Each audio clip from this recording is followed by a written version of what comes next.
We are living in a time of radical transparency, a time where the gap between the podium and the pavement has never been wider. Advocacy is no longer just about numbers. Leadership is now demanding a specific kind of literacy, a mastery of budgets and policy as a prerequisite for being heard.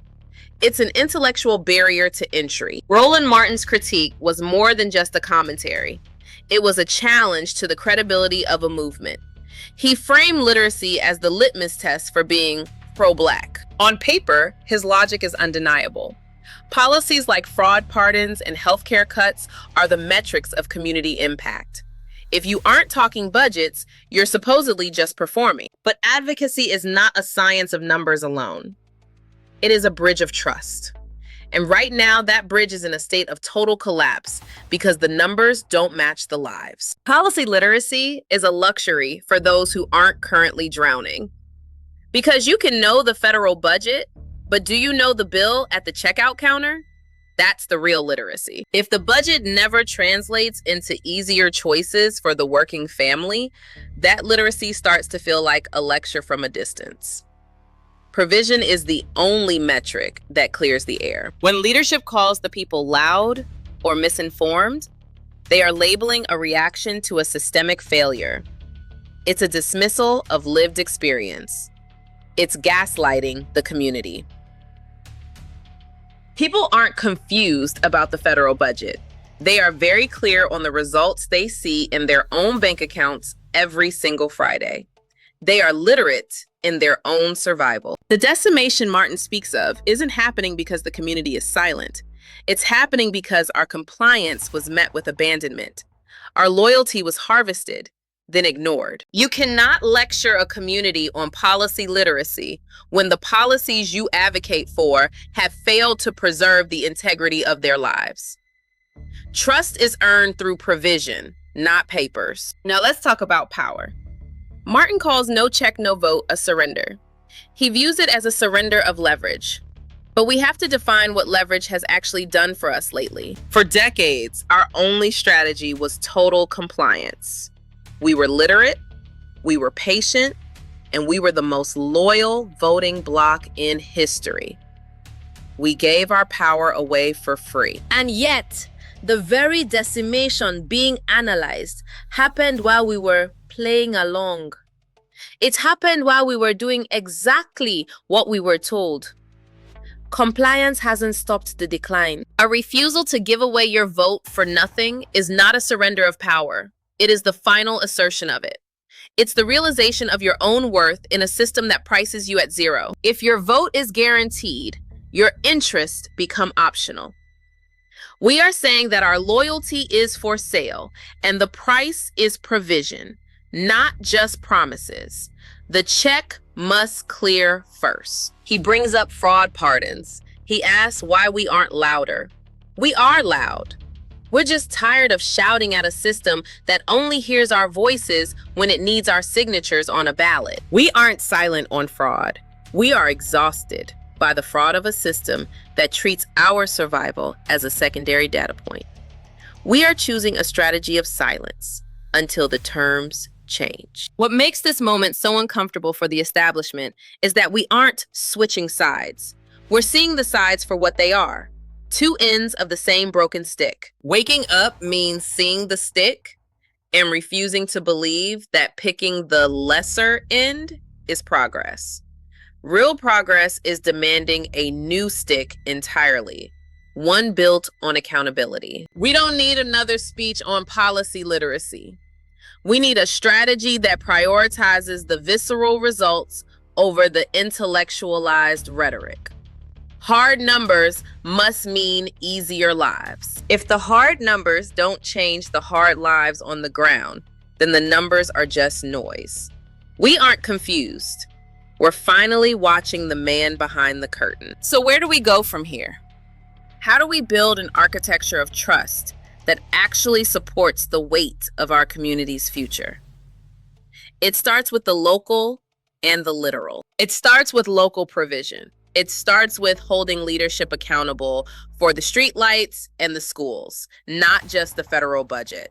Literacy starts at the block level. Accountability must be applied regardless of who is in power. The focus must remain on the impact on the community, not personal or partisan loyalty. No more free passes for anyone. We won't be talked to like we're stupid. We won't be told to be patient while the cycle repeats over and over again. The game has changed because the players have woken up. The awakening is real, it is visceral, and it is here to stay. It is time for a new kind of literacy, the literacy of self-worth and the strategic power of saying no until it matters. This isn't about switching sides.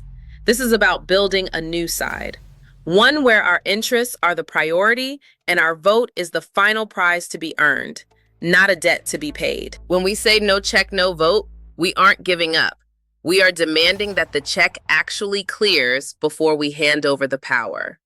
We are the clearinghouse for promises now. The trust is broken, and it won't be fixed by another budget lecture. It will be fixed when the numbers match the lives we're living, when the pavement matches the podium. And honestly, more people are getting to that point every single day. The tide is turning, and it's time to pay attention to the shift. The community is leading itself now. Let's go deeper into the fraud pardons Martin mentioned. He asks why there isn't more outrage. He frames it as a failure of awareness. But there is outrage. It's just prioritized. Outrage is buried under the mountain of daily survival.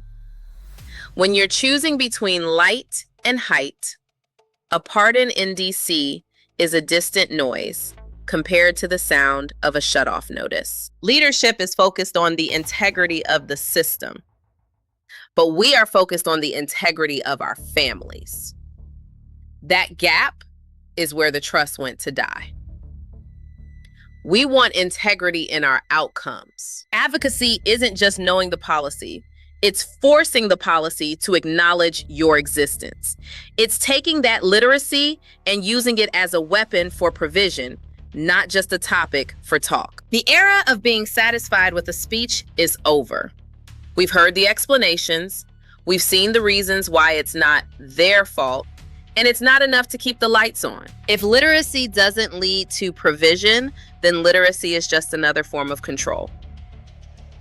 We are choosing a new kind of education, the education of collective leverage and strategic refusal. Using the power of no is the only way to reset the terms. It's a recalibration of our collective value. We are setting a price that the establishment can no longer afford to ignore. We are calibrating our power to match the weight of our community's needs. No more free passes. No more unconditional support for conditional results. The calibration is complete. The path forward is paved with the bricks of accountability. It requires a community that refuses to be ignored or gaslit by its own leadership. We are the new architects. It means looking at the schools and the clinics in your own zip code. It means demanding that the pro-Black label translate into pro-Black results at the neighborhood level. Our vote is the final prize, and we are the ones who set the price. We aren't switching sides. We're just finally playing our own game for the first time in our history. Refusal is an assertion of worth. It's the moment you realize that your strategic silence is sometimes the loudest thing you can offer to a system that consistently ignores your voice. We've seen the posters. We've heard the promises. We're beyond the speech now. We're in the season of results. And we aren't settling for anything less than the cleared check. At the heart of our community is a resilience that doesn't need to be explained. It just needs to be supported by the resources we contribute to every single day. Support, not speeches. The awakening is here, and it's making the establishment very uncomfortable. Because a community that knows its worth is a community that can no longer be led by fear. A new horizon is appearing, one where our interests are the starting point, not an afterthought in a policy memo. We're finally waking up to the power we've always held. So keep paying attention, keep questioning the narrative, and remember, your refusal is a weapon of your own creation.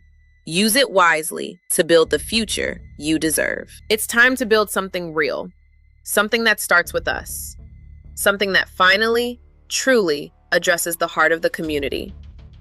Trust is a building, not a speech. Let's talk about the numbers that don't make it into the policy papers, the numbers that keep us up at night. The inflation of our collective frustration is reaching a boiling point. When the price of gas goes up, the distance between the leaders and the people grows.